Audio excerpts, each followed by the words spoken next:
তবে কি বিপিএলে খেলা হচ্ছে না মাশরাফি বিন মর্তুজার? অনেক আগে থেকে অনিশ্চয়তা থাকলেও শনিবার থেকে জোরে সোরে উঠেছে এই প্রশ্ন। বিপিএলের এবারের আসরের বাকি আর মাত্র 2 দিন। মাশরাফির দল সিলেট স্ট্রাইকার্স ইতিমধ্যে অনুশীলন শুরু করেছে, তবে সাংবাদিকদের ক্যামেরার লেন্স খুঁজে পাচ্ছে না মাশরাফিকে। অনুশীলনে কেন নেই মাশরাফি? এই প্রশ্নের উত্তর খুঁজতেই জানা গেল খেলার মতো ফিট নন বাংলাদেশের সাবেক এই ক্যাপ্টেন।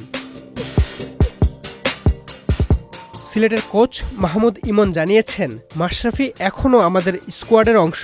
পরিস্থিতি ও ফিটনেসের উপর নির্ভর করছে সে খেলতে পারবে কিনা।